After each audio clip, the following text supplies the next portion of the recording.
ప్రభునందు చేరువచ్చిన పరిశుద్ధులందరికీ ప్రభువైన యేసుక్రీస్తు నామమున ప్రేమ వందనాలు చెల్లిస్తున్నాం. 4853వ దినమున ఇలాగ మనమందరము జూమ్ ద్వారా ఈ యొక్క మార్నింగ్ కాన్ఫరెన్స్ లో షేర్ అవటానికి ఆయన మహాకృప చూపినందుకు ఆయన మనం కనపరుస్తాం. ఉదయకాలములే ఆయన పాత్రలు మనల్ని సమకూర్చిన ప్రభును పూజించి కనపరుస్తాం. మరి కూడికను నిర్వాహంగా ప్రభు మరి కొనసాగిస్తున్నందుకు ఇందు విషయమై ప్రయాసపడుతున్న మన ప్రియులు మరి బర్నబాసనాన్ని బట్టి కూడా ప్రభును కనపరిద్దాం. సమయంలో మరి కూడికను ప్రార్థనతో ప్రారంభించుకుందాం. మరి మన మధ్య ప్రియులు మైకిల్ అన్న ఉన్నారు, ప్రారంభ ప్రార్థన చేయాలని కోరుచున్నాం. అన్న కృపాసత్య సంపన్నులైన మా పరలోకపు తండ్రి, మహాపరిశుద్ధులైన మా దేవ, మహోన్నతుడా, మహాగరుడా, మీకు వేల స్తుతిస్తోత్రాలు తండ్రి. మహాకాశం గాలి దేవుడు, ఆశ్చర్యకరుడు, అద్భుతకరుడు, ఆలోచన పర్వతం దేవుడు తండ్రి. స్తోత్రాలు. ఆకాశం మీ సింహాసనము, భూమి మీ పాదం. ఎంతో గొప్ప దేవుడు నైనా. ఈరోజు మార్నింగ్ దినాన తండ్రి ఇవంతా చేరావటకు మీరు ఇచ్చిన కృపను బట్టి మీకు స్తోత్రాలు తండ్రి. ఈరోజు మా కోసం ఏ వాక్యాన్ని అయితే సిద్ధపడి చేశారో అటు వాక్యాన్ని అందించబోయే మీ దాసుని మీరు బాధ్యతలుగా చేయండి తండ్రి. నాకు అవసరమైన మాటలు మీ దాసుడు చెప్తుండగా విని గ్రహించలేని మాటలు తండ్రి. చక్కగా విని మేలు పొందుటకు చూపించండి. మాటలు సత్యమైన మాటలు, నిత్యమైన మాటలు, జీవుల మాటలు ఉండగా అటు మాటలు మేము విని మా హృదయాలు భద్రపరుచుకుని మా జీవిత యాత్రలో పదే పదే తలపోసుకుంటూ కొనసాగుతూ మా జీవిత యాత్ర కొనసాగుతూ చూపించమని ఈ యొక్క కాన్ఫరెన్స్ అంతా అది మొదలుకొని అంతవరకు మీ కాపులు మీ తోటి పట్టుకోవచ్చమని మీరే అధ్యక్ష వచ్చి నడిపించమని మా జీవాధిపతి, మా రక్షకుడు, మా విమోచకుడు యేసుక్రీస్తు పరిశుద్ధ నామమున స్తుతులు చెల్లించి ప్రార్థించి వేడుకొనుచున్నాము తండ్రి. ఆమేన్. ఆమేన్. ఆమేన్. ప్రార్థించి ప్రభును స్తుతించిన మన ప్రియులు మైకిలన్నకు జూమ్ యాప్ ద్వారా ప్రేమవందనాలు తెలియజేస్తున్నాం. సమయంలో మన మధ్య దాసరి ఎలిషబాబు గారు ఒక పాట పాడి వినిపిస్తారు.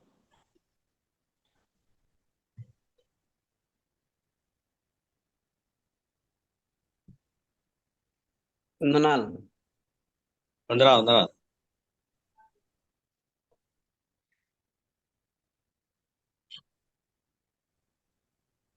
పాటల పుస్తకంలోంచి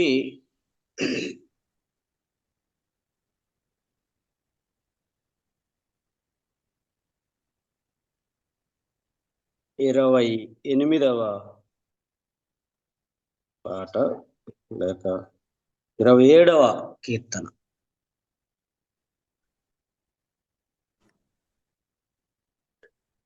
యేసు ప్రభుని స్తుతించుట ఎంతో ఎంతో మంచిది. యేసు ప్రభుని స్తుతించుట ఎంతో ఎంతో మంచిది. మహోన్నతుడా నీ నామమును స్తుతించుటయే బహు మంచిది. హల్లెలూయా హల్లెలూయా హల్లెలూయా హల్లెలూయా.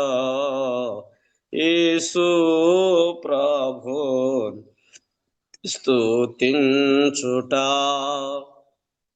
ఎంతో ఎంతో మంచిది. విలువైన రక్తము సిలువలో కార్చి కలుషాత్ముల మమ్ము ప్రభు కడిగేను.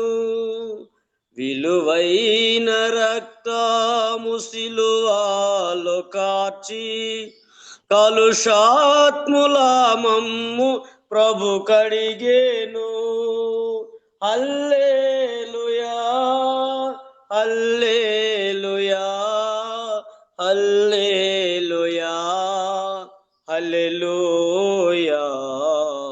యేసు ప్రభుని స్తుతించుట ఎంతో ఎంతో మంచిది. ఎంతో గొప్ప రక్షణనిచ్చి వింతైన జనముగా మము చేసెను. ఎంతో గొప్ప రక్షణనిచ్చి వింతైన జనముగా మము చేసెను. హల్లెలూయా హల్లెలూయా హల్లెలూయా హల్లెలూయా. యేసు ప్రభుని స్తుతించుట ఎంతో ఎంతో మంచిది. రాత్రింబవళ్ళు వేణోళ్లతోనూ స్తుతించుటాయే బహు మంచిది. రాత్రింబవళ్ళు వేణోళ్లతోనూ స్తుతించుటాయే బహు మంచిది. హల్లెలూయా హల్లెలూయా హల్లెలూయా హల్లెలూయా.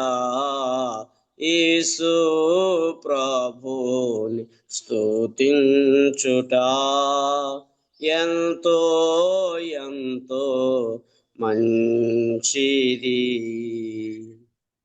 వందనాలు అంకుల్.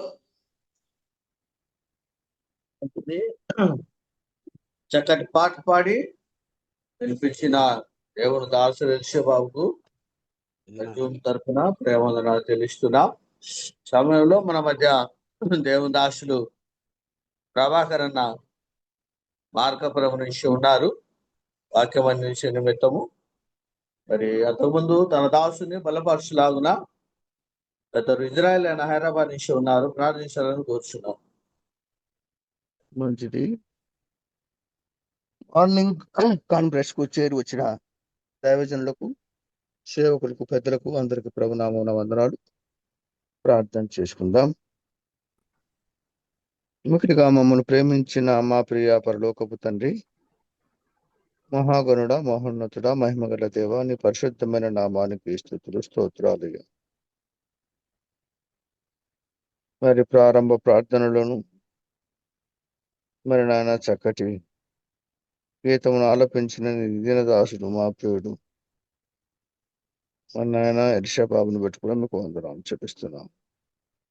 ఈ దినం నా అధ్యక్షతను వహించి కార్యక్రమాన్ని జరిగిస్తున్నా దీనదాసుడు మా ప్రియుడు జి ప్రభుదాస్ గారు కర్నూలు నుంచి మీకు సంపూర్ణమైన ఆరోగ్యమును దయచేయండి. అదే రీతిగా కుటుంబాన్ని దీవించండి. ఆయన పరిచర్యను ఆశీర్వదించండి. ఇప్పుడు నీ సముఖమున నీ పాద సన్నిధిలో నిలవబోయే నీ దాసుడు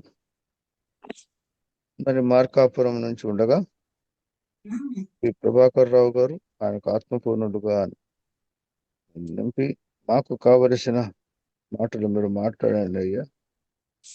మా జీవితాలలో అది దిద్దుబాటు, పురికొలుపు, ఉద్యోగం కలుగుట కొడుకును అనుగ్రహించండి. కేవలం వినేవారం కాకుండా విని దానిని పాటించి అనుసరించి జీవించి పాలించి నడిపించడం.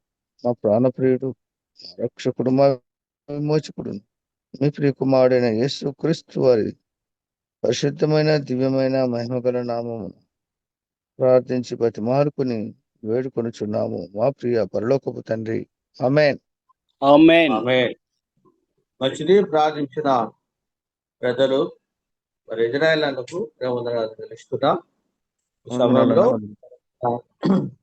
మార్కాపురం నుంచి దేవదాసు ప్రభాకర్ అన్న ఉన్నారు. సమయాన్ని అన్నకు అప్పచెప్తున్నాం. అన్న వందనాలు. ప్రభాకర్ అన్న అందరికీ వందనాలండి. దేవుని వందనాలు సార్. కృప చేత మరొక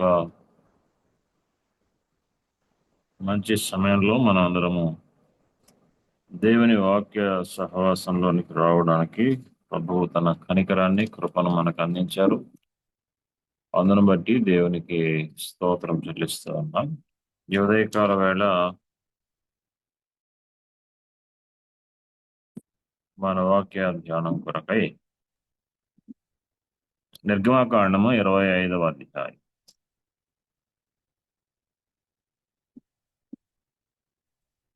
నిర్గమకాండము 25వ అధ్యాయము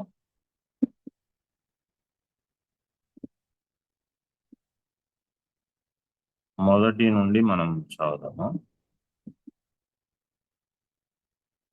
యెహోవా మోషేకు ఇలాగూ సెలవిచ్చెను, నాకు ప్రతిష్టార్పణ తీసుకొని రండి అని ఇశ్రాయేలీయులతో చెప్పుము. మనపూర్వకముగా అర్పణలను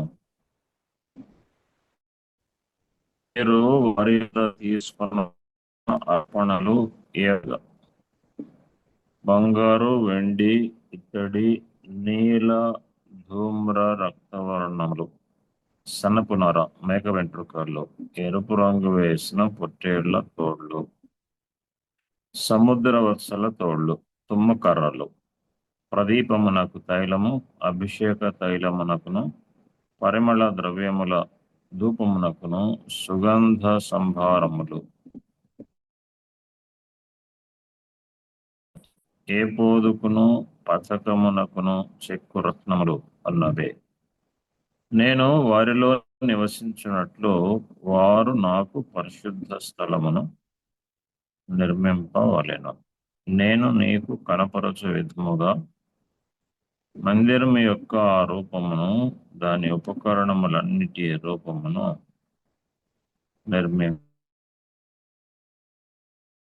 వారు మన కొరకు ఈ మాటలు దీవించునుగాక. ప్రియమైన వర్లారా, మనకు 2 దినాల క్రితం 2 సమస్యలు చర్చకు వచ్చాయి. మొదటి సంగతి, కానుకలు అయిపోయిన తర్వాత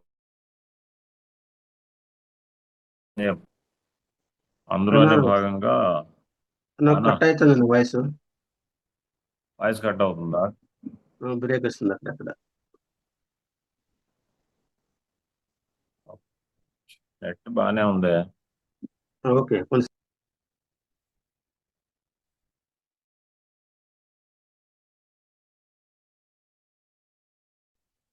అంటే అప్పుడప్పుడు ఓ మాట మిస్ అవుతుంది. ఇప్పుడన్నా ఇప్పుడు ఓకే, కొంచెం నెట్ ఆపేసాను.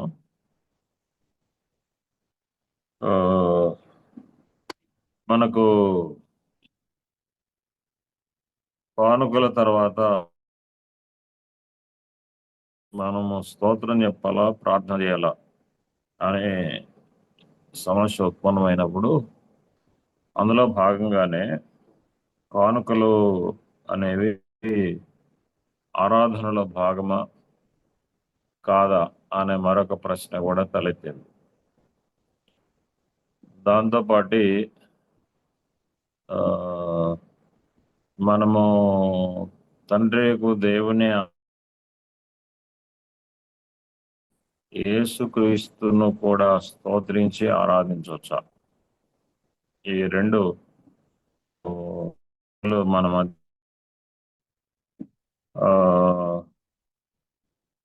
కొత్త నిబంధనలో అనేక లేఖనానుసారమైన సమస్యలు. అలాగే పేతురు వారు సంఘాలకు రాసిన పత్రికలు మనం గమనిస్తున్నప్పుడు ఆ పత్రికల్లో వారు లేఖనం ఏం చెప్తూ ఉంది అని ధర్మశాస్త్రంలో పాత నిబంధన గ్రంథంలో వ్రాయబడిన విషయాలు చేతపట్టుకొని క్రొత్త నిబంధనలో సత్యాన్ని స్థాపించారు. మనము పత్రికల్లో ఆ సంగతి గమనించగలం. అదే మేరలో అదే వరుసలో మనము పాత నిబంధన గ్రంథాన్ని పరిశీలన చేస్తున్నప్పుడు పాత నిబంధన గ్రంథం మనం చదువుకున్న లేఖన భాగంలో మొట్టమొదటిసారిగా మందిర ప్రస్తావన మనం చూస్తాము. దేవుడైన యెహోవా మోషేతో ఆయన సెలవిచ్చిన మాట మనం గమనిస్తున్నాము. మందిరాన్ని నిర్మించడానికి కావలసిన వస్తువులు ఏంటో మనం చదువుతున్నాము. వాటితో పాటుగా అవి ఎవరి దగ్గర తీసుకోవాలో కూడా మనం చదువుతున్నాం. మొదటి వచనంలో మనకు ఆ సంగతి చాలా క్లియర్గా కనబడుతుంది. ఇశ్రాయేలీయులతో చెప్పు, వారిలో ఉన్న ప్రతి మనుష్యుడు అన్నాడు. ప్రతి మనుష్యుడు ఇవ్వాలి, అర్పించాలి అనే మాట మనం చూస్తున్నాం. మనపూర్వకముగా అర్పించు ప్రతి మనుష్యుడు అన్నాడు. అంటే పాత నిబంధన గ్రంథంలో ఆలయము దాని నిర్మాణము, మందిరము దాని నిర్మాణంలోను, మందిరం అయిపోయిన తర్వాత మందిరములో జరిగించబడే బలులు, అర్పణలు, నైవేద్యము, వీటిల్లో ఇశ్రాయేలీయులకు మాత్రమే ప్రవేశం ఉంది. ఇక అన్యులకు అందులో ప్రవేశం లేదు. అన్యులు ఆవరణములోనికి మాత్రమే వారికి అవకాశం, లోపలికి ప్రవేశం లేదు. బలిపీఠం దగ్గరికి వారికి అవకాశం లేదు, ఆ లోపలికి వారికి అవకాశం లేదు. ఇశ్రాయేలు ప్రజలకు మాత్రమే బలులు అర్పించడానికి అవకాశం. ఇది పాత నిబంధన గ్రంథం యొక్క క్రమం. ఈ క్రమాన్ని ఆధారం చేసుకొని మనం గమనిస్తున్నప్పుడు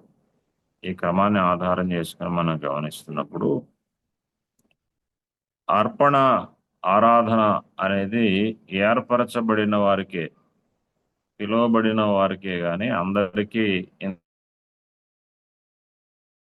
అవకాశం లేదు అన్నది లేఖనాన్ని ఆధారం చేసుకున్నప్పుడు మనకు స్పష్టం. క్రొత్త నిబంధనలో దీనికి సాదృశ్య రూపకమైన ఒక మాట మనము చదువుకుందాము, సహాయకరము. పౌలు గారు రోమీయులకు రాస్తూ ఇట్లా అంటాడు, చూడండి.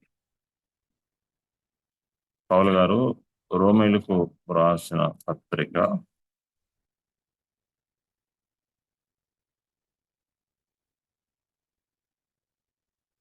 6వ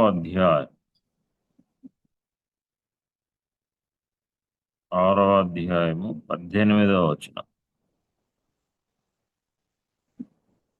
6వ అధ్యాయం, పాపము నుండి విమోచింపబడి నీతికి దాసులైతిరి, ఇందుకు దేవునికి స్తోత్రము అన్నాడు.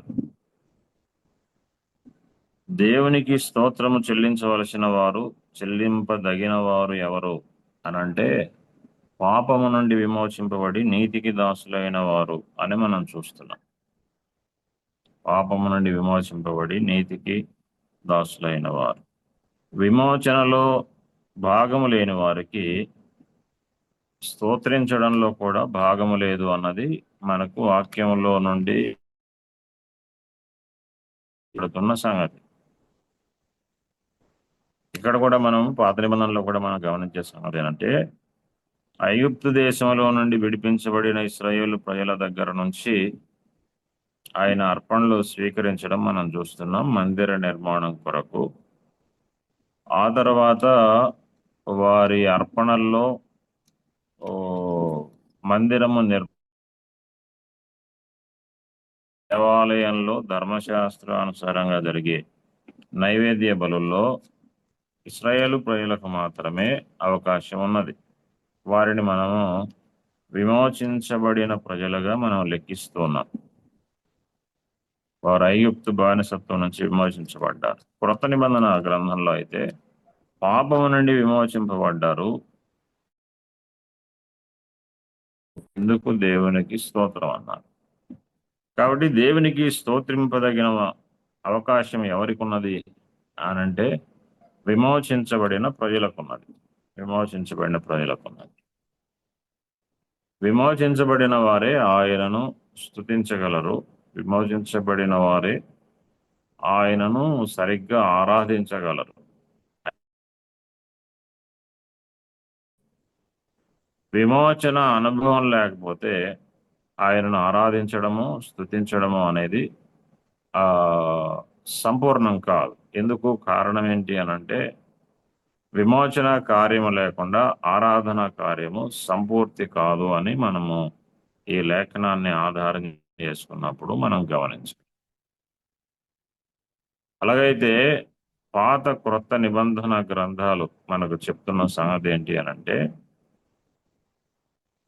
ప్రభువుని ఆరాధించడానికి అర్హులు విమోచించబడిన వారు.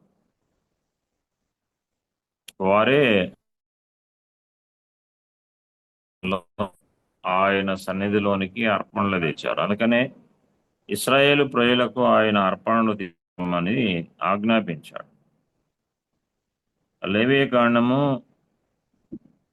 2వ అధ్యాయము 1వ వచనంలో ఇలా మనం చదువుతున్నాం. లేవియకాండము 2వ అధ్యాయము 1వ వచనంలో చేయనప్పుడు అతడు అర్పించున్నది అన్నాడు. అతడు అర్పించున్నది. ఎవరికి చెప్పాడు ఈ సంగతి అనంటే 1వ అధ్యాయం 1వ వచనం. 1వ అధ్యాయము 1-2 వచనాలు. యెహోవా మోషేను పిలిచి ప్రత్యక్షపు గుడారములో నుండి అతనికి ఇలాగు సెలవిచ్చెను, నీవు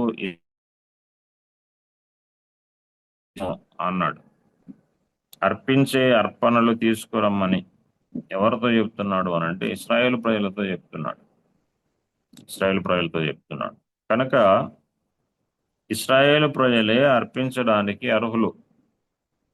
దేవాలయంలో ఇశ్రాయేలు ప్రజలకే ఆ ప్రవేశం ఉంది, మిగిలిన వారికి లేదు ఆ ప్రవేశం. కనుక లేఖనపు వెలుగులో ఆరాధనకు అర్హులెవరు అనంటే విమోచించబడిన ఇశ్రాయేలు ప్రజలు. ఐగుప్తు దేశపు బానిస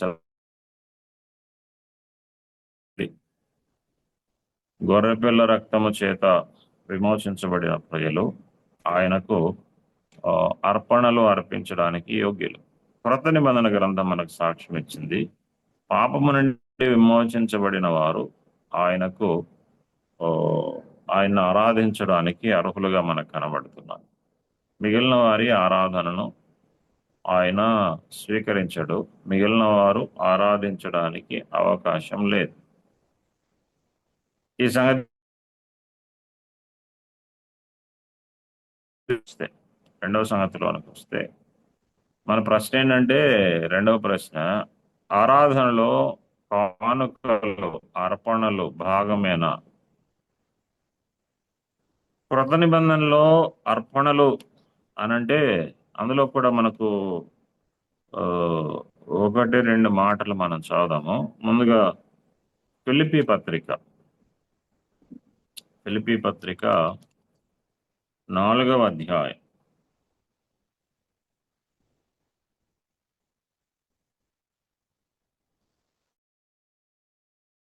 అధ్యాయము 18వ వచనాన్ని మనం చదువుదాం. 4వ అధ్యాయము 18వ వచనం. నాకు సమస్తమును సమృద్ధిగా కలిగి ఉన్నది. మీరు పంపిన వస్తువులు ఎపఫ్రోదితు వలన పుచ్చుకొని ఏమీ తక్కువ లేక ఉన్నాను. అవి మనోహరమైన సువాసనయు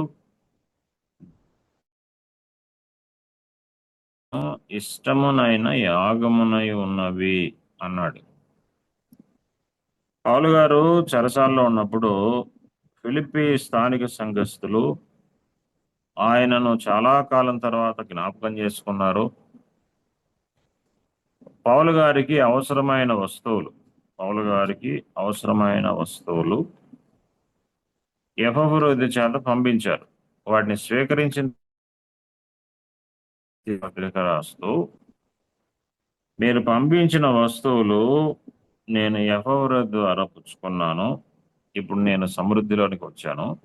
ఆ వస్తువులు దేవునికి ప్రీతికరమును ఇష్టమునైన యాగమునై ఉన్నవి అన్నాడు. అంటే సంఘము పంపించిన వస్తువులు అవి దేవునికి ఇష్టమైన యాగము అని ఆరాధనా భావనతో ఆయన చెప్పాడు. దేవునికి ఇష్టమైన యాగము అని ఆరాధన భావనతో చెప్పాడు. అంటే సంఘము చేసే సహాయం, సంఘం దాన్ని ఆయన ఏమన్నాడంటే ఇది దేవునికి ప్రీతికరమైంది ఇష్టమైన యాగము అన్నాడు. రెండవ మాట ఇప్పుడు మనం చదువుదాం. హెబ్రీ పత్రిక 13వ అధ్యాయం.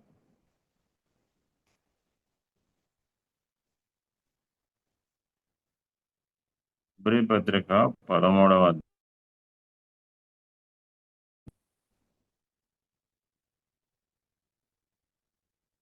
15వ వచనం.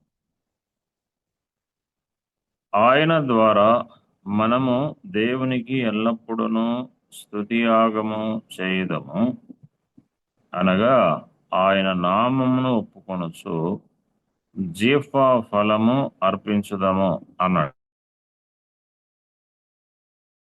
16వ వచనం. ఉపకారమును ధర్మమును చేయ మరొకడి, అట్టి యాగములు దేవునికి ఇష్టమైనవి అన్నాడు. అట్టి యాగములు దేవునికి ఇష్టమైనవి. ఇక్కడ మరో సంగతి మనం చూస్తున్నాం. అదేంటంటే శిబిరము వెలుపల శ్రమపడి పరిచిన ప్రభు అయిన యేసుక్రీస్తు, ఆయన ద్వారా మనము దేవునికి 12వ వచనంలో శిబిరము వెలుపల శ్రమపడి రక్తము చిందించిన ప్రభు అయిన యేసుక్రీస్తును మనం చూస్తున్నాం. 15వ వచనంలో ఏమన్నంటే ఆయన ద్వారా మనము దేవునికి ఎల్లప్పుడూ స్తుతియాగము చేయుదము అంటే అర్థం చెప్పాడు. స్తుతియాగం చేయడం అంటే ఏంటి అనంటే ఆయన నామమును ఒప్పుకొనొచ్చు జీవఫలము అర్పించుదము అన్నాడు. అంటే నోటి ద్వారా ఆయనను స్తుతించడము అన్నాడు. నోటి ద్వారా ఆయనను ఏమన్నా అంటే ఉపకారమును ధర్మమును చేయ మరొకడి, అటు యాగములు దేవునికి ఇష్టమైనవి అన్నాడు. అంటే ఉపకారము ధర్మము చేయడంలో కూడా యాగములో భాగము అన్నాడు. యాగము అనంటే ఆరాధనలో భాగం. యాగములో భాగం అనంటే ఆరాధనలోను అర్పణలోను భాగం. ఈ విషయాలు మనం గమనిస్తున్నప్పుడు పరిశుద్ధులు చేసే ఉపకారము, ధర్మము, స్తుతి, తర్వాత వారు పంపించే వస్తువులు ఆరాధనలో భాగంగా మనకు కనబడుతుంది. ఇవన్నీ ఆరాధనలో భాగంగా మనకు కనబడుతుంది. అలాగైతే ఒకటి మనకు స్పష్టమైంది. అదేంటంటే సంఘములోనికి తేబడే వస్తువులు, సంఘము ద్వారా పంపించబడే వస్తువులు, సొమ్ము, సంఘము కూర్చొని ప్రభు నామమును ఒప్పుకొని ఘనపరచడము, స్తుతించడము, ఇదంతా ఆరాధనలో భాగము అని మనకు లేఖనం ద్వారా స్పష్టమవుతుంది. అది లేఖనంలో స్పష్టమవుతుంది.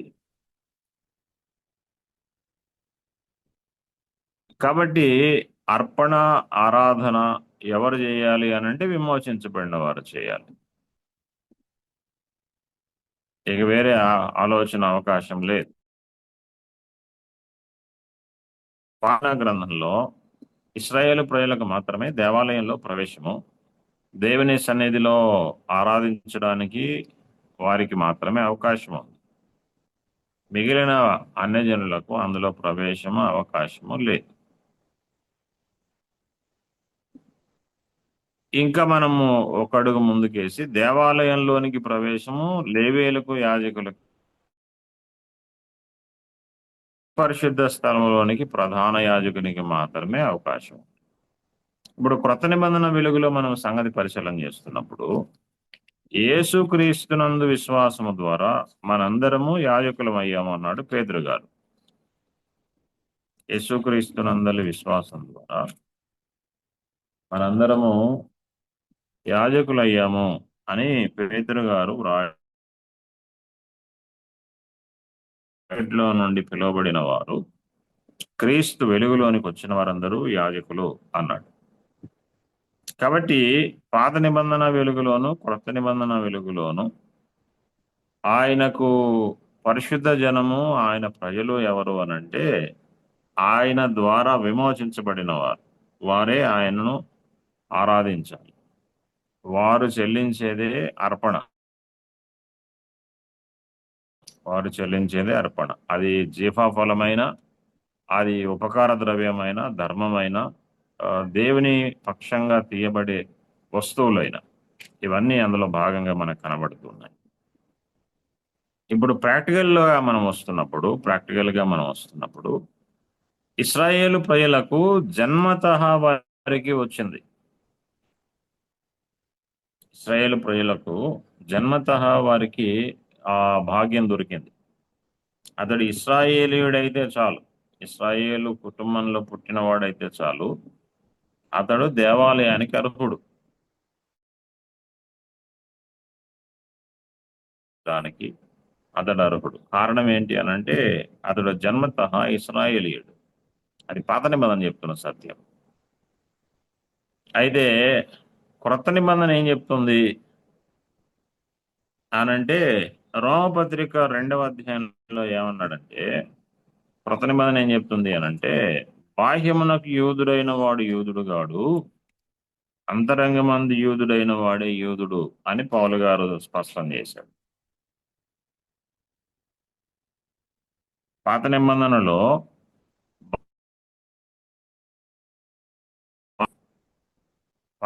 గ్రంథంలో బాహ్యమునకు యూదుడే యూదుడు. ఆ యూదుడు ఖచ్చితంగా సున్నతి పొందాలి. ఆ యూదుడు ఖచ్చితంగా ధర్మశాస్త్రానుసారంగా ఉండవలసిన నియమనిష్టల క్రింద ఉండాలి. అయితే క్రొత్త నిబంధన ఏం చేసింది అనంటే బాహ్యమునకు యూదుడు యూదుడు గాడు, అంతరంగమందు యూదుడే యూదుడు. బాహ్యమునకు సున్నతి కాదు, సున్నతి హృదయ సంబంధం పౌలు గారు. అంటే ఈ సంగతి ఏం చెప్తుంది అనంటే క్రొత్త నిబంధన వెలుగులో యూదుడెవరు అనంటే అంతరంగమందు ఛేదించబడినవాడు, దేవునితో నిబంధన చేసుకున్నవాడు. మనం అందరము దేవునితో నిబంధన చేసుకున్నాం. ప్రభువా యేసయ్య ఒప్పుకొని నిబంధన చేసుకున్నాం. ఇప్పటిదాకా లోకము అధికారం క్రింద ఉన్నాను, పాపం అధికారం క్రింద ఉన్నాను, ఇప్పటి నుండి నీవే నాకు ప్రభుడవు, నీవే నాకు దేవుడవు అని ఆయనది నిబంధన చేసుకున్నాం. అది హృదయ సంబంధమైన నిబంధన. క్రొత్త నిబంధన వెలుగులో హృదయ సంబంధమైన నిబంధన దేవునితో వారినే యూదులుగాను వారినే యాజకులుగాను క్రొత్త నిబంధన లెక్కిస్తుంది. వారే ఇప్పుడు ఆరాధనకు యోగ్యులు, అర్పించడానికి యోగ్యులు. అది హృదయ సంబంధమైన అర్పణ, జీవ సంబంధమైన అర్పణ, ఉపకార సంబంధమైన అర్పణ, ధర్మము చేయడంలో అర్పణ, ఇవన్నీ భాగంగా మనకు కనబడుతున్నాయి. అంటే విమోచించబడిన ప్రజలు. ఇప్పుడు క్రొత్త నిబంధన వెలుగులో మనం ఈ సంగతి పరిశీలన చేస్తున్నప్పుడు క్రొత్త నిబంధన వెలుగులో జన్మతః విమోచన ఉందా? విమోచించబడిన వారికి పుట్టారు కాబట్టి విమోచించబడిన వారు అవుతారా? ఇశ్రాయేలు ప్రజలు ఇశ్రాయేలు సంతానం కాబట్టి వారికి జన్మతః అది వచ్చింది. అయితే క్రొత్త నిబంధన వెలుగులో జన్మతః ఎవరికి విమోచించబడిన వారి లెక్కింపు లేదు. జన్మతః రాదు అన్న సంగతి మనకు స్పష్టం. మనం అందరము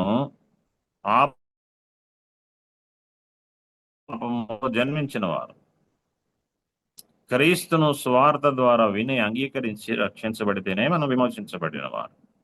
విమోచించబడిన ఒక వ్యక్తికి కుమారులు కుమార్తెలు ఉన్నప్పటికీ వారు విమోచించబడిన వారు కాదు.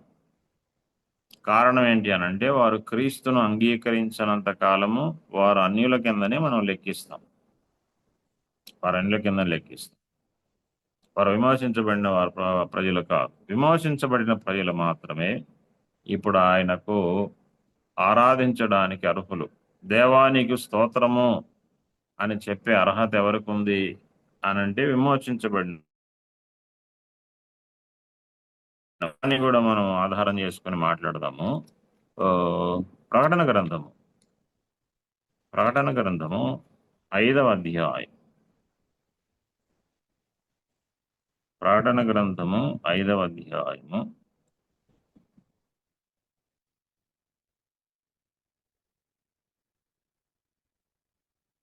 10వ వచనంలో పెద్దలు ఇలా అంటున్నారు చూడండి. 9-10 వచనాల్లో పెద్దలు ఇలా మాట్లాడుతున్నారు. ఆ పెద్దలు పరలోకమందున్న 24 పెద్దలు ఏమంటున్నారు అంటే, నీవు ఆ గ్రంథమును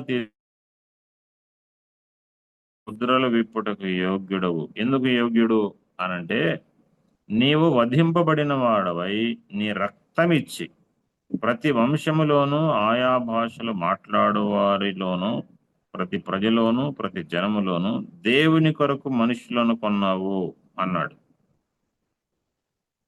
దేవుని మనుషులు అనే మాట గుర్తుపెడదాం. ఇక్కడ దేవుని మనుషులు ఎవరు అనంటే, వధింపబడిన గొర్రెపిల్ల రక్తము చేత కొనబడిన వారు అని మనకి ఈ వచనం స్పష్టం చేస్తుంది.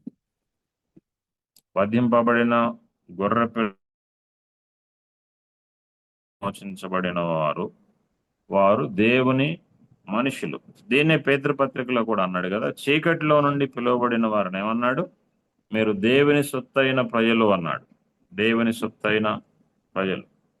ఈ ప్రజలు, దేవుని సొత్తైన ఈ ప్రజలు ఆయనను ఆరాధించడానికి అర్హులు.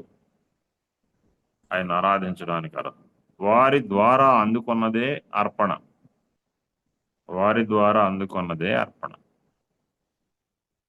ఇది లేఖనం మనకు చెప్తున్న సత్యం. అయితే మరి ఎక్కడ అనంటే, జన్మతః లేని విమోచన కార్యము క్రీస్తును అంగీకరిస్తేనే దొరికే విమోచన కార్యములో భాగస్వాములు కానివారు, అంటే రక్షణ లేనివారు అర్పణలో భాగం ఉందా అంటే మనందరము ఎరుగుదుము. మనము క్రొత్త నిబంధన వెలుగులో ఆయనను ఆరాధించడంలో భాగంగా మనకు సూచనప్రాయంగా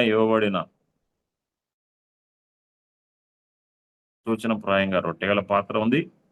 ఆయన రక్తమునకు సాదృశ్యంగా రసపాత్ర మన మధ్య ఉండగా అందులో రక్షణ లేని వారికి భాగం లేదు.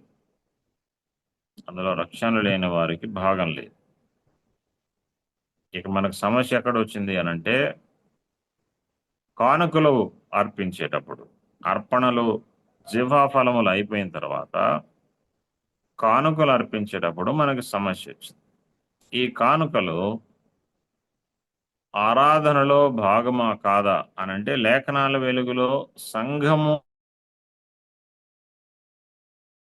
అవి ఆరాధనలో భాగం. అంటే సంఘములో ద్వారా ఇవ్వబడేవి ఆరాధనలో భాగమైనప్పుడు సంఘములోనికి తేబడేవి కూడా ఆరాధనలో భాగమే. మనం ఇచ్చిన వాటిని గురించి చదివాం. ఫిలిప్పీ పత్రికలో సంఘము ఇచ్చింది.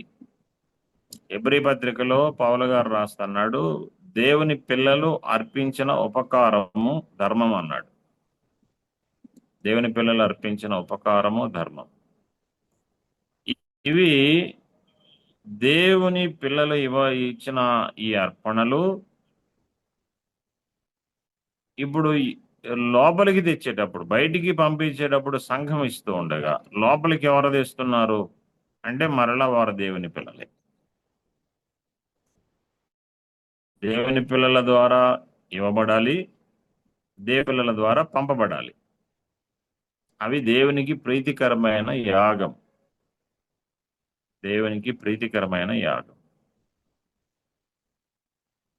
ఇది లేఖనపు వెలుగులో మనకు స్పష్టమైన సంగతి. అయితే ప్రాక్టికల్గా మనం వస్తున్నప్పుడు ఇప్పుడు లో సంఘము అనంటే మనకు స్పష్టమైన లేఖన అర్థం. సంఘము అంటే స్పష్టమైన లేఖన అర్థము. కొరింథీయులకు పౌలు గారు రాస్తూ చెప్పిన మాట మనము నిర్వచనంగా పట్టుకున్నాం. ఏమన్నారు పౌలు గారు కొరింథీ సంఘానికి రాస్తూ అంటే మొదటి అధ్యాయం 2వ వచనం. మొదటి అధ్యాయం 2వ వచనం. కొరింథీలోనున్న దేవుని సంఘమునకు అనగా క్రీస్తు యేసునందు పరిశుద్ధపరచబడిన వారై పరిశుద్ధులుగా ఉండుటకు పిలువబడిన వారు అన్నాడు. సంఘము క్రీస్తు యేసునందు పరిశుద్ధపరచబడిన వారు పరిశుద్ధులుగా ఉండుటకు పిలువబడిన వారు, వారు సంఘం. ఎలాగైతే సంఘము అంటే వీరే, సంఘము అంటే వీరే, వీరు కాకుండా పరిశుద్ధపరచబడకుండా సంఘపు సమూహములో ఎవరైనా కూర్చుంటే దేవుడు వారిని సంఘముగా లెక్కించడం లేదు. దేవుడు వారిని సంఘంగా లెక్కించడం లేదు. అందుకనే మన సంఘాల్లో ఇప్పుడు ఆ ఆ వర్షన్ సరిగ్గా వినపట్లేదు, కానీ ఒక 20 ఏళ్ల క్రితము ఒక వ్యక్తి, ఇద్దరు వ్యక్తులు కలుసుకున్నప్పుడు వారు ఇలా ప్రశ్నించుకునేవారు, బ్రదర్ మీ దగ్గర రొట్టె వీర్చు వారు ఎంతమంది అని అడిగేవారు. ఇప్పుడు ఏమంటున్నారంటే మీ దగ్గర జనాభా ఎంతమంది అని అంటున్నారు. ఇప్పుడు జనాభా కొల్లలకు ఉన్నారు, చాలా మంది ఉన్నారు, కానీ వారందరూ సంఘపు లెక్కింపులోనికి వచ్చేవాళ్ళు కాదు. రొట్టె విరుచు వారందరూ సంఘపు లెక్కింపులోనికి వచ్చేవారు. ఆరాధించేవారే సంఘపు లెక్కింపులోనికి వచ్చేవారు. వారే పరిశుద్ధపరచబడిన వారు అని కూడా మనం చూస్తాం. పరిశుద్ధపరచబడిన వారు సంఘము. ఆ సంఘము ఆరాధించడానికి యోగ్యత కలిగి ఆ సమూహము అర్పించడానికి కూడా యోగ్యత కలిగింది అని మనకు లేఖనాల వెలుగులో కనబడుతుంది. ఇశ్రాయేలు ప్రజలకైతే వంశపారపర్యంగా వచ్చింది వారికి. ఇశ్రాయేలు ప్రజలకైతే వారికి జన్మతః వచ్చింది. మనకైతే నూతన ఇశ్రాయేలు ప్రజలకు వంశపారంపర్యంగా జన్మతః వస్తే వారసత్వము. మనం ఇక్కడ వారసత్వం మనకి ఎలా వచ్చింది అని అంటే నూతన జన్మ ద్వారా వచ్చింది. నూతన జన్మ లేని వారు దేవుని ప్రజలు కాదు, దేవుని సొత్తు అయిన ప్రజలు కాదు అని మనకు స్పష్టమవుతూ ఉండగా, ఈ ప్రజలు అర్పించిందే దేవుడు అంగీకరించే కానుక, ఉపకారము, ధర్మం.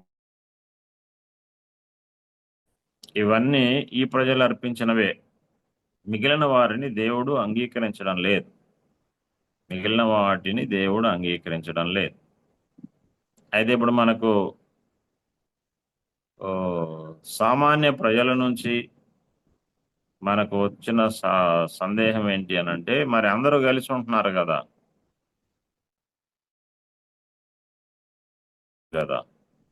అందరూ కలిసి ఉంటున్నారు కాబట్టి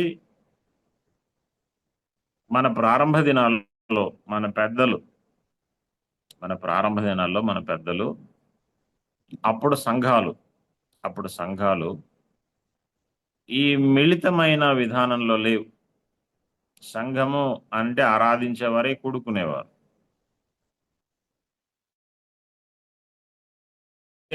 కూడుకునే ఈ ప్రజలకు పుట్టిన పిల్లలు కొంతమంది ప్రభువును అంగీకరించిన వారు ఉన్నారు.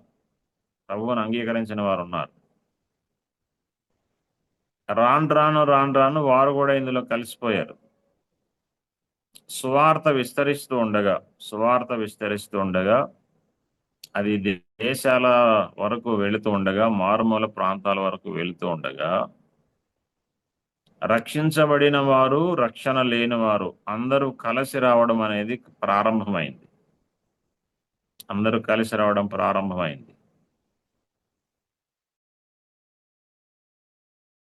ఉండగా అది క్రమక్రమంగా ఏమైంది అనంటే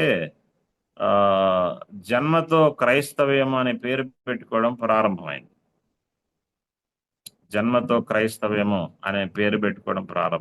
వారికి జన్మతో ఇశ్రాయేలీయులు అని పేరు పెట్టబడినట్టుగా ఇప్పుడు సమాజంలో ఇన్ జనరల్ గా సమాజంలో క్రైస్తవ కూడా క్రైస్తవుల కింద లెక్కించబడ్డం మనం చూస్తున్నాం. అది ఇన్ జనరల్ గా.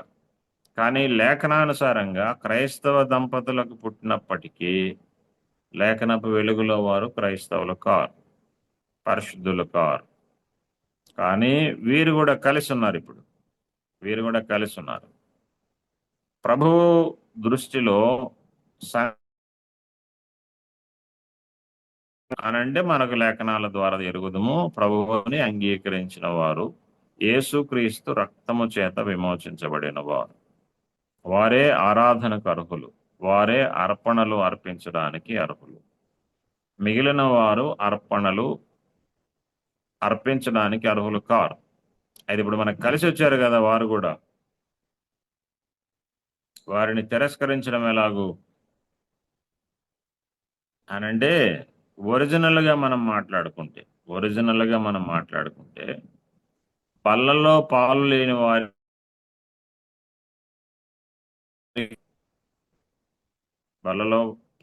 వారికి కానుకల్లో కూడా పాలు లేదు. ఎందుకంటే సంఘము పంపించే ఉపకార ద్రవ్యము, సంఘము పంపించే వస్తువుల్లో ఎలాగైతే అది సంఘం పంపిస్తుంది అని మాట్లాడితే సంఘం అంటే విమోచించబడిన. ఇప్పుడు లోపలికి తెచ్చేటప్పుడు కూడా సంఘములో దేవుని ప్రజలే ఇవ్వాలి. అది లేఖన క్రమం. అది ఇప్పుడు మిళితమైంది.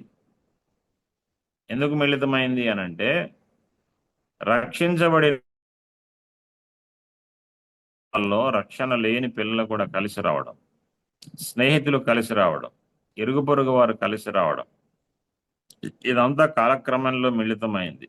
కాలక్రమంలో మిళితం కాగా ప్రారంభంలో వారిని వేరు చేసేవారు, అయితే ఇప్పుడు కలిసిపోయారు. కలిసిపోయిన తర్వాత ఇప్పుడు మనం మేలుకునేసరికి, మన కాలం వచ్చి మనం మేలుకునేసరికి అంతా గలిబిలైపోయింది. ఇప్పుడు అంతా గలిబిలైపోయింది. ఇప్పుడు అందరూ కలిసి వస్తున్నారు. వారు వీరందరూ మనము బలలో వారికి పాలివ్వడం లేదు, కానుకల్లో పాలిస్తున్నాం. బలలో పాలివ్వడం లేదు కానీ కానుకల్లో పాలిస్తున్నాం. మనకు మన సమస్య ఎక్కడొచ్చిందనంటే వారికి కానుకల్లో భాగం ఇవ్వకపోతే వారు ఆగిపోతారేమో, వారు దేవుని వాక్యం వినకుండా దూరం అవుతారు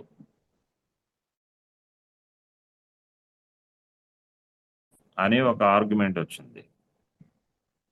పెద్దలు ఇలాంటివన్నీ చర్చించి ఈ ఒక పెద్ద ఆయనతో నేను మాట్లాడుతూ ఉంటే ఆయన ఒక మాట జ్ఞాపకం చేశాడు. ఏమన్నాడంటే, పాత నిబంధన గ్రంథంలో ఎజ్రా గ్రంథానికి వద్దాం. ఇప్పుడు మనం ఎజ్రా గ్రంథం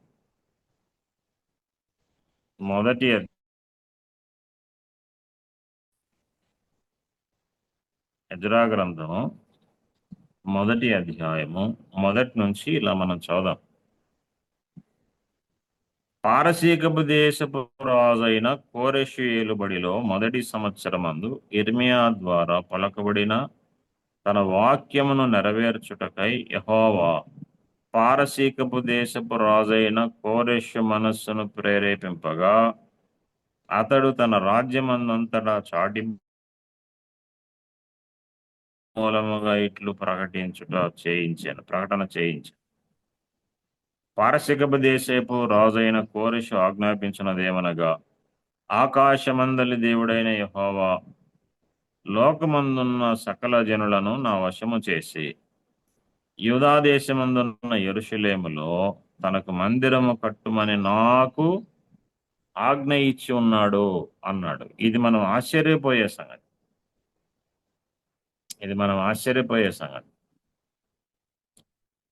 మనము నిర్గమాకాండం చదివేమో అనంటే ఇశ్రాయేలు ప్రజల వారి మధ్య ప్రకటన చేసి వారి ద్వారా నీవు వస్తువులు సేకరించి వారి ద్వారా నాకు పరిశుద్ధ స్థలాన్ని నిర్మించు అని మోషేతో చెప్పిన దేవుడే ఎజ్రా గ్రంథంలో మనం ఏం చదువుతున్నాం అంటే, ఇశ్రాయేలీయుడు కాని కోరెషు రాజు, పారసీకపు దేశపు రాజు,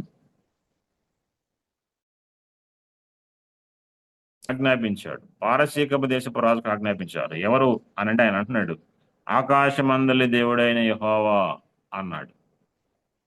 ఆకాశమందలి దేవుడైన యెహోవా నాకు చెప్పాడు. ఏమని అనంటే మందిరం కట్టు అని చెప్పాడు అని చెప్తున్నాడు. మనం ఎరుగుదుము కోరెషు రెండవ మందిరాన్ని కట్టడంలో ఆయన పాత్ర మనం ఎరుగుదు. రెండవ అలాగైతే ఇక్కడ దేవుడు కోరెషుని ఎందుకు ఎన్నుకున్నాడు, కోరెషుకి ఎందుకు ఆజ్ఞాపించాడు? ఇంకో సందర్భాన్ని కూడా నేను మీకు జ్ఞాపకం చేయడానికి ఇష్టపడుతున్నాను. రండి రాజుల గ్రంథానికి వద్దాం. రాజుల గ్రంథానికి మనం వస్తూ ఉండగా అక్కడ కూడా మనకు ఒక ఆశ్చర్యకరమైన సంగతి మనకు కనబడుతుంది. రాజుల మొదటి గ్రంథము 17వ అధ్యాయం. రాజుల మొదటి గ్రంథం 17వ అధ్యాయము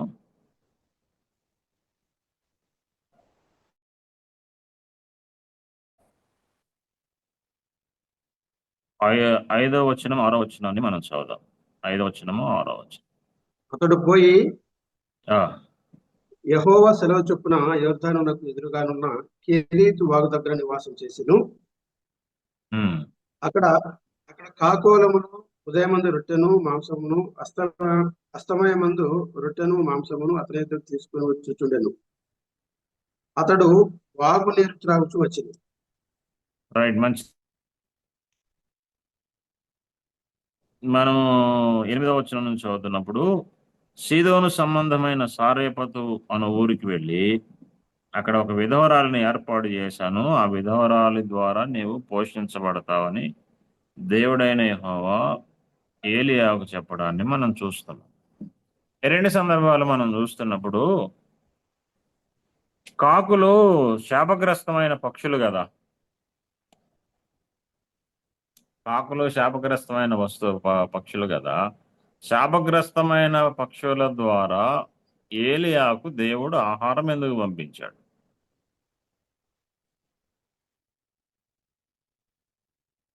ఇశ్రాయేలు ప్రజలకు ఇచ్చిన లిస్టులో కాకి ఏ జంతువు, ఏ పక్షి అనంటే శాపగ్రస్తమైన పక్షి.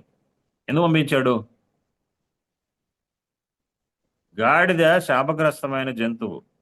బిలాముతో మాట్లాడించిన జీవి ఎవరు అనంటే ఎవరు? గాడిద. గాడిద ఎవరు ఎందుకు మాట్లాడిచ్చాడు? ఇప్పుడు సారేపతు అనే గ్రామానికి వెళ్ళి అన్నాడు. సారేపతు అనేది సీదోను సంబంధమైన ప్రాంతం. ఎక్కడుంది అది?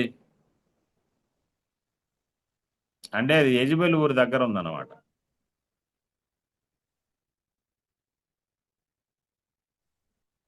అన్య కుటుంబానికి చెందిన స్త్రీని దేవుడు తన ప్రవక్త అయిన ఏలియాను పోషించడానికి ఎంపిక చేశాడు.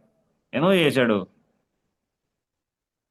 కోరెషుని ఎంపిక చేశాడు, కాకిని ఎంపిక చేశాడు, అన్య సంబంధమైన ప్రాంతంలో ఉన్న కుటుంబాన్ని ఎంపిక చేశాడు. ఎందుకు ఎంపిక చేశాడు? గాడిద చేత మాట్లాడించాడు. ఎందుకు? న్యాయాధిపతుల గ్రంథానికి వచ్చినప్పుడు దెబోరాను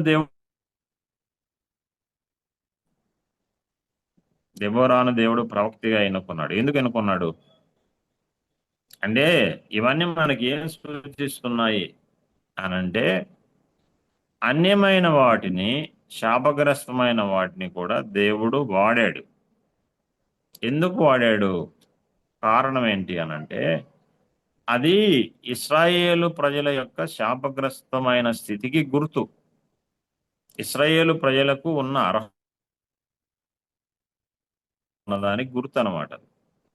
ఇశ్రాయేలు ప్రజలు వారికి దేవుడిచ్చిన అర్హతను వారు కోల్పోయారు, దేవుడిచ్చిన ఉన్నతమైన స్థానాన్ని వారు కోల్పోయారు అన్నదానికి ఇవన్నీ సూచనలు అన్నమాట. మందిరం ఎవరు కట్టాలా అనంటే ఇశ్రాయేలు ప్రజలు కట్టాలా. అయితే లేఖనం ఏం చెప్తుంది అనంటే నా మందిరం పాడై ఉండగా మీరు సరంభి వేసిన ఇళ్లలో ఉన్నారే అన్నాడు. అసలు మందిరం పాడు కావడం అనంటే ఇశ్రాయేలు యొక్క పాపం, ఇశ్రాయేలు ప్రజల యొక్క దోషం. వారు దోషులుగాగా వారు ధర్మశాస్త్రాన్ని ఉల్లంఘించగా దేవుని క్రమానికి వారు దూరంగా జరిగిపోగా దేవుడు వారిని చెరకు అప్పగించాడు. ఇప్పుడు అన్యరాజు చేత మందిరం కట్టాల్సి వచ్చింది. కాకి చేత ఏలియా పోషించబడవచ్చు. ఏలియా ఎవరి ద్వారా పోషించబడాలంటే ఇశ్రాయేలు ప్రజల ద్వారా పోషించబడాలి. మరి కాకి ద్వారా ఎందుకు పోషించబడ్డాడంటే మనం ఎరుగుదుము ఏలియా కాలంలో, ఆహాబు కాలంలో దేశం ఎంత అపవిత్రమైపోయిందో మనం ఎరుగుదు. ఇది అపవిత్రత మీద దేవుని పనిష్మెంట్ అన్నమాట.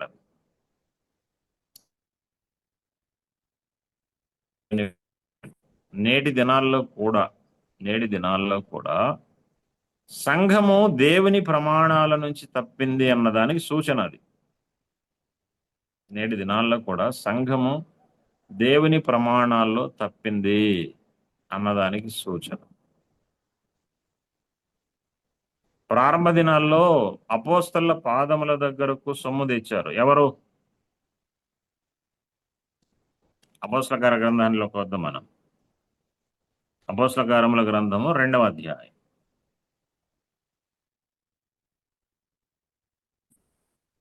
2వ అధ్యాయము 44వ వచనం నుంచి మనం చదువుదాం.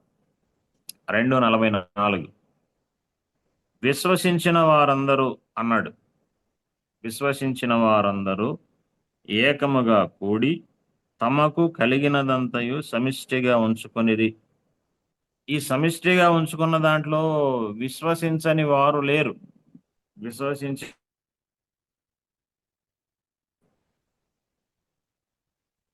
45వ వచనం. ఇదియుగాక వారంటే మళ్ళీ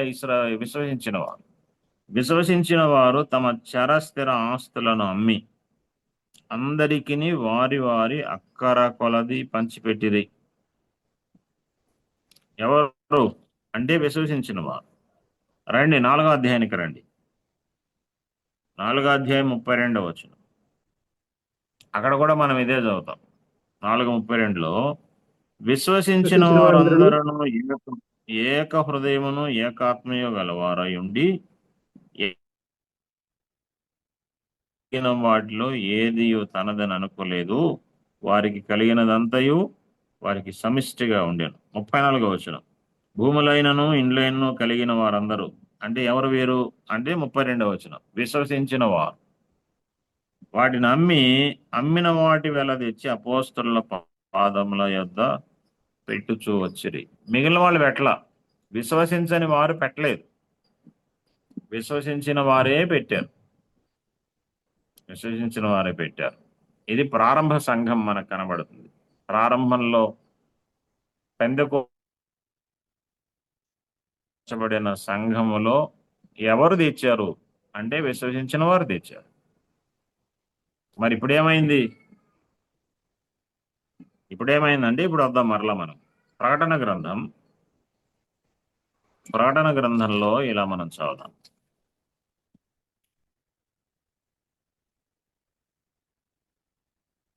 ప్రకటన గ్రంథము 3వ అధ్యాయం. ప్రకటన గ్రంథము 3వ అధ్యాయము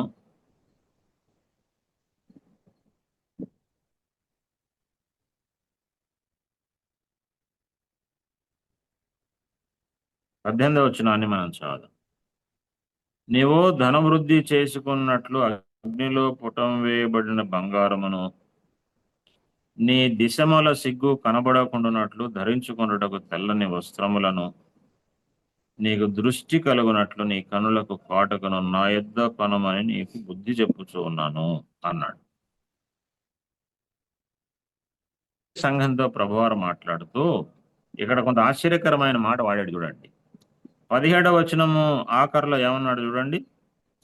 17వ వచనం ఆఖరిలో నేను ధనవంతుడను, ధనవృద్ధి చేసి ఉన్నాను, నాకేమీ కొదవలేదు అని చెప్పుకొనుచు ఉన్నావు అన్నాడు. వాళ్ళు ఫైనాన్షియల్ గా తమకున్న స్థితిగతులను చూసి మేము బాగున్నాము, మేము స్ట్రాంగ్ గా ఉన్నాము అని అంటున్నారు. అందుకనే కొంతమంది మన సంఘాల్లో కూడా ప్రార్థన చేస్తూ ఎక్కడన్నా పల్లెటూళ్ళల్లో గుంపులో కూడి ఉన్నప్పుడు ఇలా ప్రార్థన చేయడం మనం చూస్తుంటాం. ప్రభా ఈ పేద సంఘాన్ని దీవించి అంటూ ఉంటారు. వాళ్ళ దృష్టిలో పేద సంఘం అని అంటే గుడిసెలో ఉందని, వాళ్ళ దృష్టిలో పేద సంఘం అంటే రేకుల షెడ్లో 10 మంది కూర్చున్నారని. కానీ ప్రభు ఇక్కడ ఏమంటున్నాడంటే నీకు బంగారం లేదు, బంగారం అంటే దైవత్వం, ధనం ఉంది కానీ దైవత్వం లేదు అన్నాడు ఇక్కడ. ధనం ఉంది, దైవత్వం లేదు. చూస్తున్న కన్నులు ఉన్నాయి కానీ నీకు దృష్టి సరిగా పనిచేయడం లేదు అన్నాడు. అందుకని నీకు దృష్టి కలుగునట్లు నీ కనులకు కాటుక అన్నాడు. కాటుక మెడిసిన్ అన్నమాట. ఇప్పుడు కాటుక మనకు స్టైల్ కానీ కాటుక ఎందుకు అనంటే కళ్ళు బాగు చేయడానికి. సంఘానికి కళ్ళు సరిగా పనిచేయడం లేదు అన్నాడు. సంఘం సరిగా చూడడం లేదు అని ప్రభు ఇక్కడ నేరం మోపుతున్నాడు. తర్వాత నీ దిశముల సిగ్గు కనబడకుండానట్లు తెల్లని వస్త్రం ఇస్తాను అన్నాడు. అంటే సంఘము విలువలు కోల్పోయింది అని ప్రభు ఇక్కడ వాపోతున్నాడు. సంఘము విలువలు కోల్పోయింది, సంఘము కనుదృష్టి కోల్పోయింది. ఎందుకు అనంటే 20వ వచనంలో మనం చదువుతున్నాము, ప్రభువు సంఘానికి బయట ఉండి తలుపు తడుతున్నాడు. ఎవడైనా నా స్వరము విని తలుపు తడుతున్నానో నా స్వరము విని తలుపు తీసేవాడున్నాడా అన్నాడు. ప్రభువు సహవాసము నాకు సంఘము దూరమైంది. దానికి గుర్తులే ఇవన్నీ. ఆనాడు ఇశ్రాయేలు ప్రజలు ఎలాగైతే దేవునికి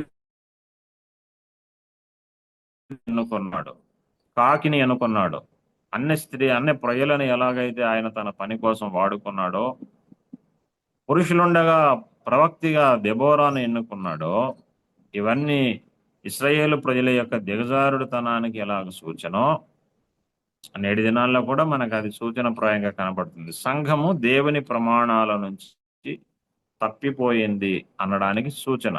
సంఘము దేవుని ప్రమాణాల నుంచి తప్పిపోయింది. కాబట్టి ప్రియమైన వారులారా, ఇప్పుడు మనము సంఘములో తీసుకురాబడే కానుకల్లో అందరికీ భాగస్వామ్యం అవడానికి కారణం ఏంటి అని అంటే, రాను సంఘాల్లో దేవుని ప్రమాణము కొరవడింది. దేవుని ప్రమాణం కొరవడింది. దీనికి మనము దూరం అవుతారేమో, లేకపోతే వారు రక్షించబడరేమో, వాళ్ళు రారేమో అని మనం ఇట్లా ఎన్ని చెప్పుకున్నా, వాస్తవంగా మనం మాట్లాడుకుంటే సువార్త ప్రజల మధ్యకి వెళ్ళి చెప్పాలి, వచ్చి మందిరంలో కూర్చున్న వాళ్ళకి కాదు. సువార్త ప్రజల మధ్యకి వెళ్ళాలి. కీర్తన గ్రంథాలను సమాజం మధ్య నేను నీ సత్యమును ప్రకటన చేస్తాను అన్నాడు. సమాజం మధ్య నీ సత్యమును ప్రకటన చేస్తాను. ప్రభు అయిన యేసుక్రీస్తు ప్రయాసపడి భారం మోయుచున్న సమస్త జనులారా సమాజంలో నిలబడి పిలిచాడు. సమాజంలో నిలబడి మన ప్రభువారు పిలిచారు. మనము ఇలాగూ దేవుని ప్రమాణం నుంచి తప్పిపోయిన కారణం చేత వచ్చిన నష్టం ఇది. దేవుని ప్రమాణం నుంచి తప్పిపోయిన కారణం చేత వచ్చిన నష్టం. ఇప్పుడు మనం దీన్ని మార్చుకోవడానికి అవకాశం ఉందా? ఇప్పుడు దీన్ని మార్చుకోవడానికి అవకాశం ఉందా అని అంటే, హెల్తీ అయిపోయిన తర్వాత మార్చడం అనేది చాలా చాలా కష్టం అయిపోతుంది. చాలా చాలా కష్టం అవుతుంది. అందుకనే ప్రభు ఆయన చెప్పిన ఒక ఉపమానం మన జ్ఞాపకం వస్తుంది సందర్భంగా.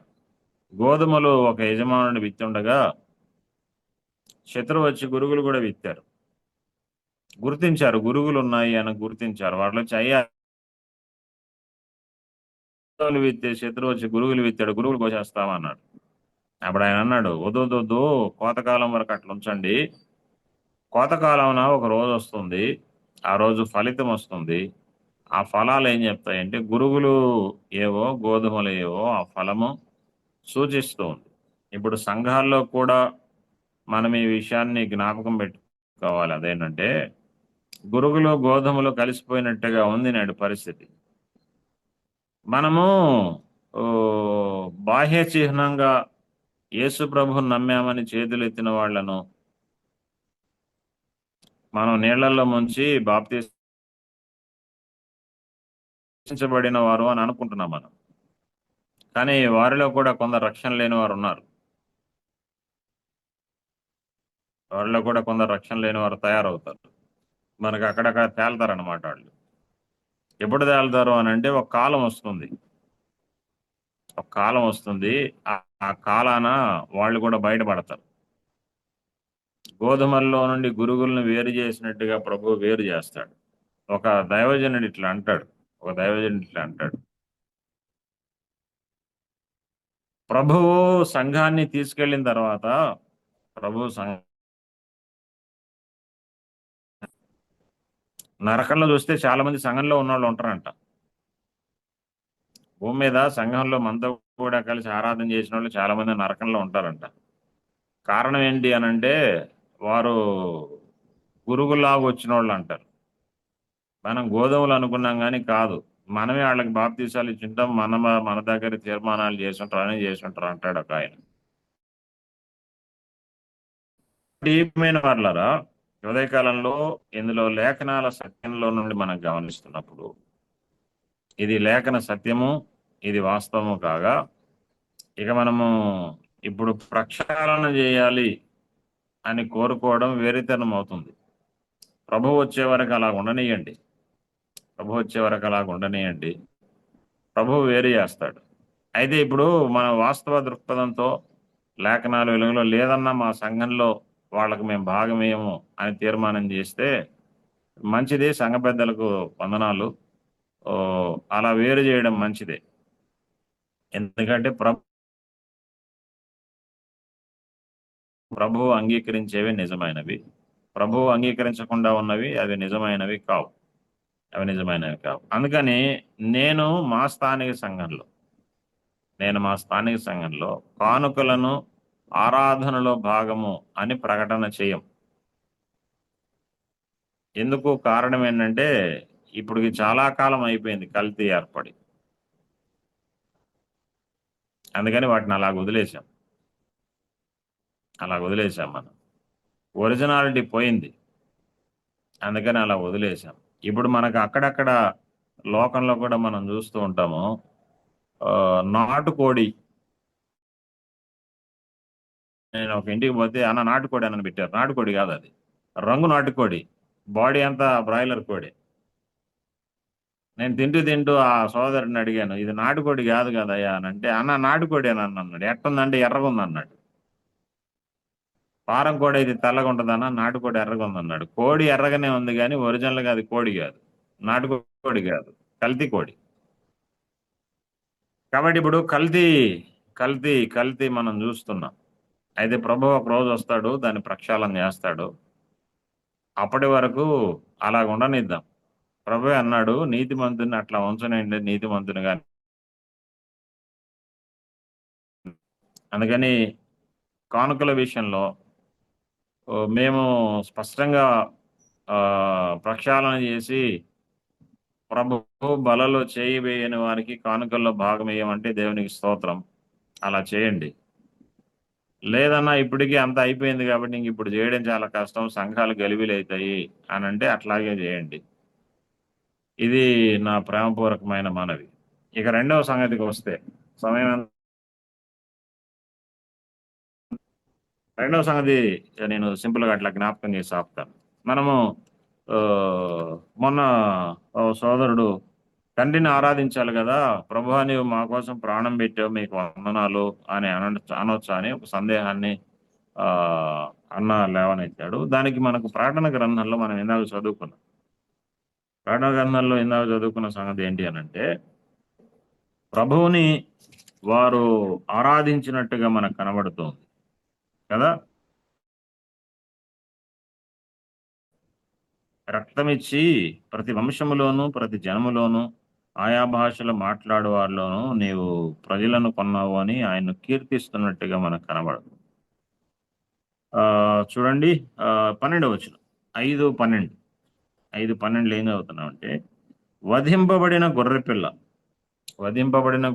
అంటే ఎవరు? మన ప్రభు అయిన యేసుక్రీస్తు. శక్తి, ఐశ్వర్యము, జ్ఞానము, బలము, ఘనత, మహిమ, స్తోత్రము పొంద అర్హుడు. అంటే తండ్రితో సమానంగా ఘనత, మహిమ, ప్రభావాలు పొందడానికి వధింపబడిన గొర్రెపిల్ల మన ప్రభు అయిన యేసుక్రీస్తు అర్హుడే అని పరలోకం డిక్లేర్ చేసింది. కాబట్టి ప్రియులారా, ఏకమై ఉన్నాము అని మన ప్రభు అయిన యేసుక్రీస్తు చెప్పిన మేరకు తండ్రిని, కుమారుణ్ణి, పరిశుద్ధాత్మ ద్వారా ఆరాధించడంలో లోపమేమీ లేదు. అందులో ఏమాత్రం సందేహం లేకుండా మన కొరకు ప్రాణం పెట్టిన ప్రభువుకి, ప్రభువా మమ్మల్ని మీ రక్తం ఇచ్చుకున్నావు, మీకు స్తోత్రం అని చెప్పడంలో మనం ఏం సందేహించాల్సిన అవసరం లేదు. కనుక ఈ విషయాలలాగా మనసులో ఉంచుకొని మనం ముందుకు సాగుదాం. ప్రార్థన చేసుకుందాం. ఇంకేమైనా సందేహాలుంటే మహిమగల తండ్రి, మీకు స్తోత్రాలు. ఉదయకాలం మా ముందుంచిన తలంపులను దీవించండి. లేఖనాలో వెలుగులో మీరు అనుగ్రహించిన ప్రత్యేకతలు కొన్ని సంగతులు మేము గమనించాం. మరింత లోతుగా, విశాలంగా మీ పిల్లలైన వారు ఈ సంగతులు పరిశీలన చేయడానికి కావలసిన కృప, జ్ఞానము, నడిపింపు మాకందరికీ దయచేయమని యేసుక్రీస్తు ప్రభువు నామంలో స్తోత్రములు చెల్లించి ప్రార్థించి వేడుచున్నాము తండ్రి. అందరికీ వందనాలు. ఇది అక్కడి వాక్య పరీక్షలు జరిగించిన దాసులు వీళ్ళు ప్రభాకర్ అవనకు జూమ్ తరఫున వందనాలు చెల్లిస్తున్నా. మన మధ్య ఉన్న డిస్కస్ విషయంలో ఎవరు అర్పణలు అర్పించాలి అనే విషయాలు మనం మాట్లాడుకుంటుండగా వాక్యం ద్వారా మరి అన్న మన ముందు బయలుపరిచారు. దేవుని గణపరిద్దాం.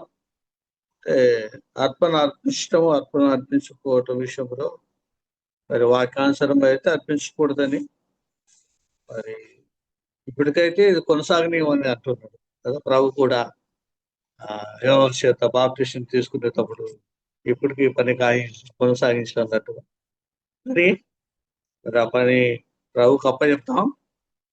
మరి చక్కటి లేఖనాల ద్వారా మరి బయలుపరిచారు. మన హృదయాల్లో ఉన్న ఈ యొక్క అనుమానాలన్నిటి తొలగించడానికి లేఖనాలు చూపించారు. ఎవరు ఆరాధించాలి, ఎవరు అర్పణలు చెల్లించాలని మంచిదనా మంచి లేఖనాలు మరి బయలుపరిచినందుకు ప్రభువైన యేసుక్రీస్తు నామమున జూమ్ తరపున ప్రేమవందనాలు చెల్లిస్తున్నా. మరి చివరిగా మన మధ్యన రూబేన్ అని ఉన్నారు, ప్రార్థించాలని కోరుచున్నాం. నాటకు నుంచి రూబేన్ అని ఉన్నారు. ప్రార్థన చేద్దామండి.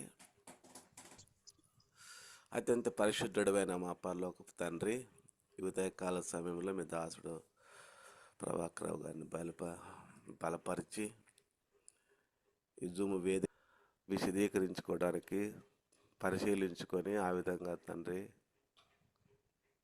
మేము ముందుకు సాగడానికి బైబిల్లోని అనేక వచనాల ద్వారా మాకు సత్యాన్ని గ్రహింపజేశారు. నీకు వందనాలు, స్తోత్రాలు తండ్రి. ఈ ఉదయకాల సమయంలో వినబడినటువంటి వాక్యాలను తండ్రి మరింతగా లోతుగా మేము అర్థం చేసుకొని ఈ లోకంలో తండ్రి జీవిస్తున్నప్పుడు తండ్రి ఏది సత్యమైనవి, ఏది సత్యం కావు అని మేము తెలుసుకోవడానికి మా అర్పణలు, మా కానుకలు మేము అర్పించడానికి మా సహాయం చేయమని సన్నిధిలో వేడుకుంటున్నాము. ఈ సమయంలో తండ్రి మీరు పంపిన కానుకలు మనోహరమైనవని వాక్యం ద్వారా సెలవిచ్చారు. అయితే కొన్ని పాత నిబంధన లేఖనాల ద్వారా మీరు మాతో స్పష్టంగా మీరు మాట్లాడినారు. తప్పిపోయినప్పుడు అన్యులను వాడుకున్నట్టుగా మేము చూస్తున్నాము. అయితే కొత్త నిబంధనలో విమోచింపబడిన వారు, పరిశుద్ధపరచబడిన వారే కానుకలు సమర్పించాలని మీ వాక్యం ద్వారా మాకు సెలవిచ్చారు. ఈ విషయాలు తన్ని అర్థం చేసుకోవడానికి మాకు సహాయం అనుగ్రహించండి. ఈ సమయంలో జూమ్లో చేరి వచ్చిన వారందరినీ మీరే జ్ఞాపం చేసుకొని సహాయం దయచేదురని ప్రభువైన యేసుక్రీస్తు వారి పరిశుద్ధమైన నామంలో ప్రార్థన చేసి అడిగి వేడుకొనుచున్నాము తండ్రి.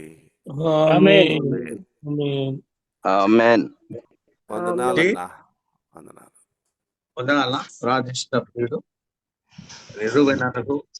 వందనాలు. ఈ కార్యక్రమంలో ప్రార్థించి పాట పాడిన ప్రియులు మరి మొదటిగా ప్రార్థించిన మైకిల్ అన్న, అలాగూ వాక్యం కొరకు ప్రార్థించిన ఇజ్రాయల్ అన్న, చివరిగా ప్రార్థించిన రూబెన్ అన్న, అలాగూ ప్రభువును పాట పాడి ప్రభు స్తుతించిన ఎలిషా బాబు, విశేషంగా మన మధ్య ఇతరమున అక్కడ వాక్య పరిచయం అందించిన దేవదాసులు ప్రభాకర్ రావణకు మరి జూమ్ తరపున ప్రేమ వందనాలు తెలియజేస్తున్నా. మరి ఈ సమయాన్ని నాకు మరి కేటాయించిన మన ప్రియులు పరమసన్నకు వందనాలు తెలియజేస్తూ తిరిగి సమయాన్ని అన్నకు చెప్తున్నాను.